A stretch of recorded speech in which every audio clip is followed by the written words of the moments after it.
Hi friends, अगर आप हमारे वीडियो को सबसे पहले देखना चाहते हैं तो अभी हमारे चैनल को सब्सक्राइब करें और बेल आइकन दबाएं। राफेल विवाद में मोदी सरकार ने मानी बड़ी गलती, एससी में भी दी याचिका, अभी नहीं आई सीएजी रिपोर्ट। राफेल डील पर सुप्रीम कोर्ट के फैसले के बाद विपक्ष के हाथों गिरी मोदी सरकार अब खुद सुप्रीम कोर्ट के पास चली गई है। अब मोदी सरकार ने सुप्रीम कोर्ट में याचिका दाखिल कर राफेल डील पर दिए गए फैसले में एक तथ्यात्मक सुधार करने की मांग की है। यह तथ्यात्मक सुधार कैग रिपोर्ट और सांसद की लोक लेखा समिति के संदर्भ में है, क्योंकि सुप्रीम कोर्ट ने सरकार के खिलाफ जो याचिकाओं को खारिज करते हुए इन्हीं संदर्भों को ही अपने फैसले का आधार माना था। इसलिए सरकार के लिए सुप्रीम कोर्ट से फैसले में संशोधन करवाना खासा महंगा साबित हो सकता है।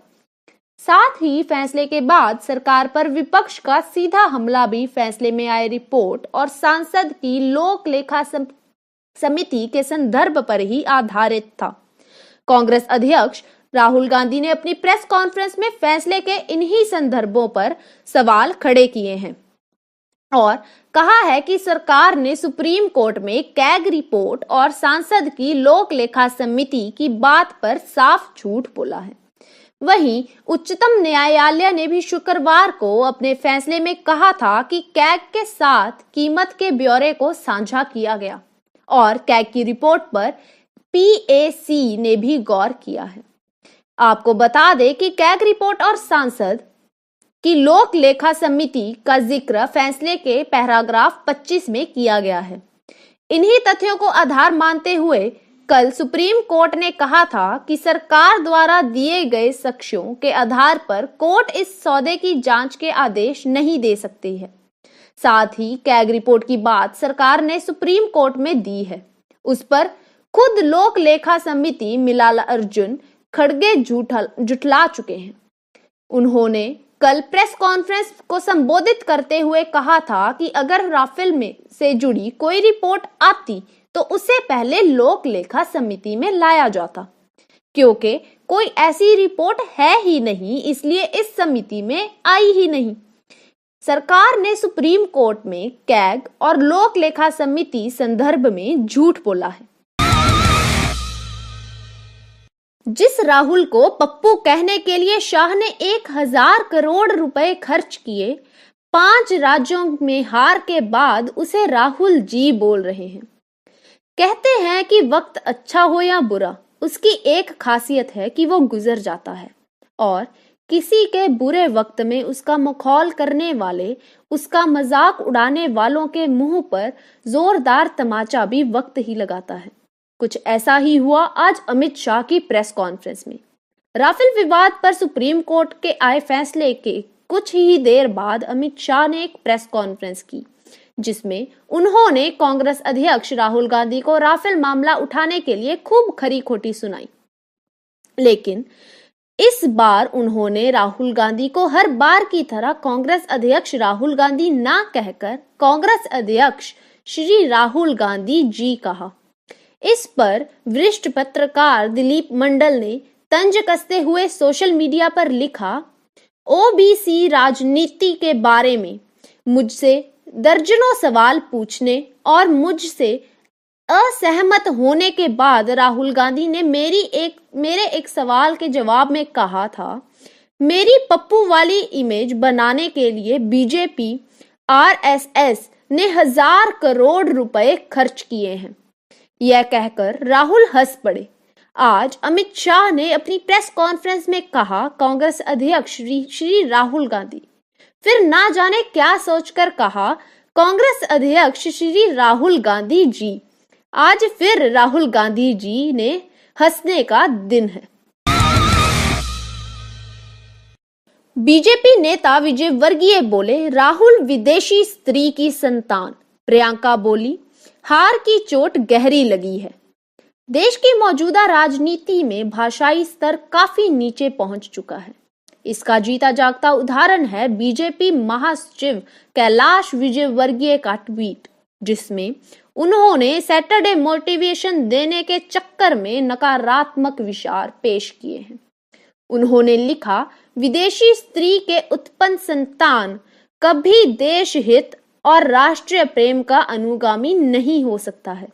या जाहिर सी बात है कि यह बयान किसी और के लिए नहीं है, बल्कि कांग्रेस अध्यक्ष राहुल गांधी के लिए है, क्योंकि बीजेपी नेताओं की यह पुरानी आदत रही है कि वो यूपीए अध्यक्ष सोनिया गांधी के विदेशी मूल के होने पर मुद्दा उठाती रही है।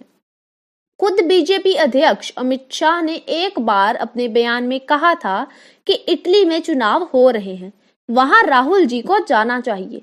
हालांकि कैलाश विजयवर्गीय ने ट्वीट को डिलीट कर दिया, मगर इंटरनेट के इस दौर में स्क्रीनशॉट तो ले ही लिए जाते हैं। बीजेपी नेता ने इस ट्वीट पर अभी तक कोई भी माफी नहीं मांगी है। वहीं कांग्रेस प्रवक्ता प्रियंका चतुर्वेदी ने इस बयान की वजह मध्य प्रदेश में मिली हार बताई है। प्रियंका ने लिखा, इनको तो मानसिक इलाज की जरूरत है। मध्य प्रदेश में हुई हार की चोट गहरी है। इसी दूषित मानसिकता से ग्रस्त लोगों को सन्मति दे भगवान। बता दें कि कांग्रेस ने हाल के विधानसभा चुनावों में बीजेपी को कड़ी टक्कर देते हुए 3 राज्यों में जीत हासिल की है। मध्य प्रदेश के शिवराज सिंह चौहान जो पिछले 3 बार से जीतते आ रहे थे, फिर कांग्रेस ने कड़ी टक्कर देते हुए उन्हें हराया है। शायद यही वजह है बीजेपी नेता अब राष्ट्रीय प्रेम और देशभक्ति जैसी बातें सोशल मीडिया पर लाने लगे हैं।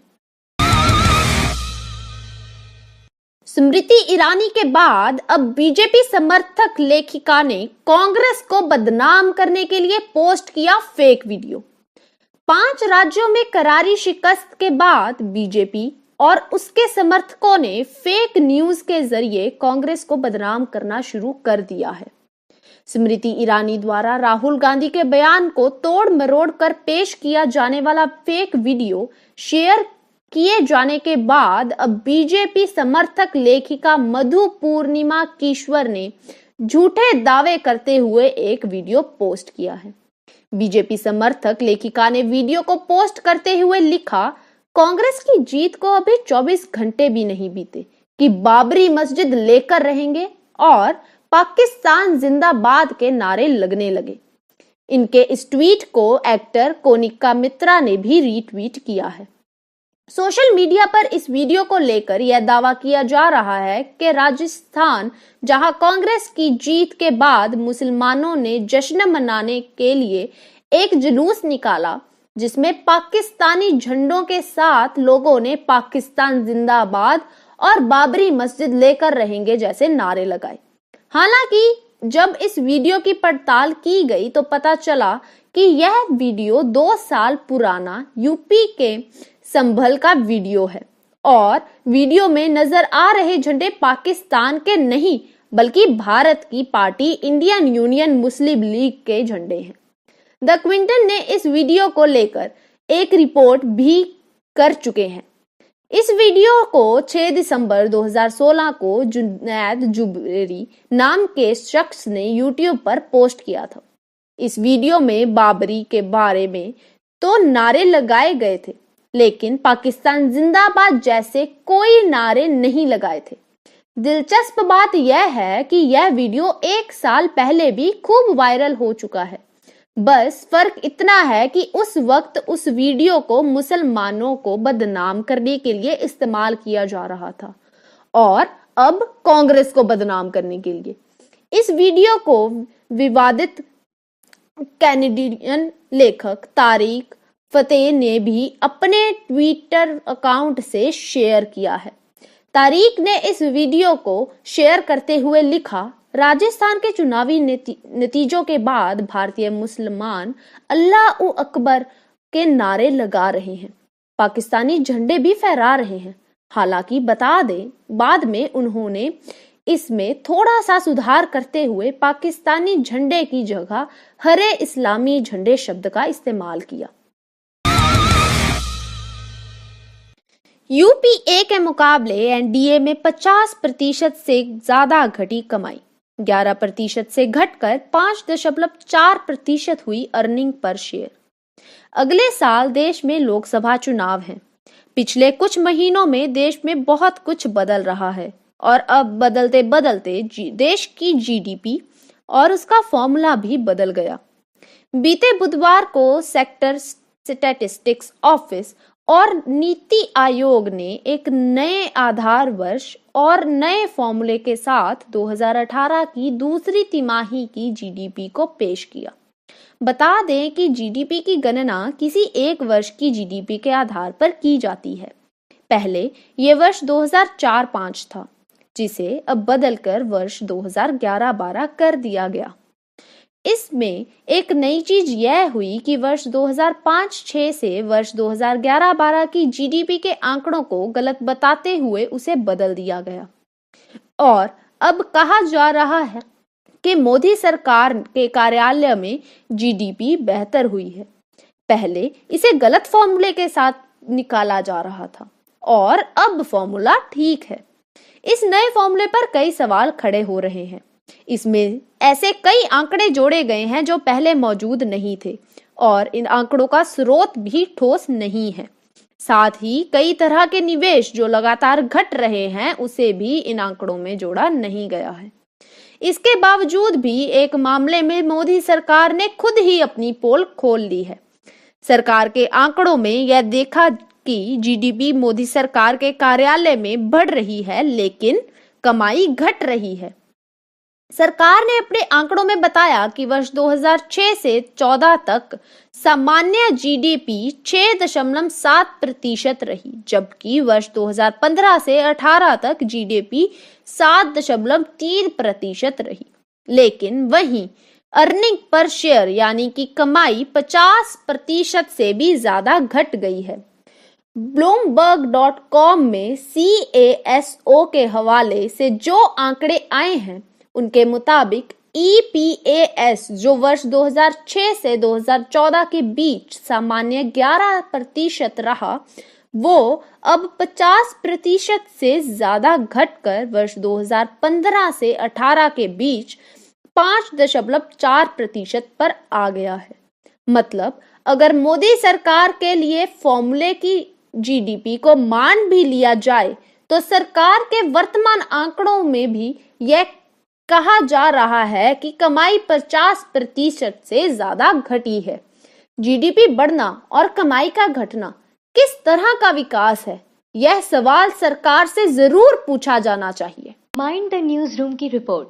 Thank you for watching our video. अगर आपको हमारी वीडियो पसंद आई हो तो इसे लाइक जरूर करें और हमारे चैनल को सब्सक्राइब करना ना भूलें।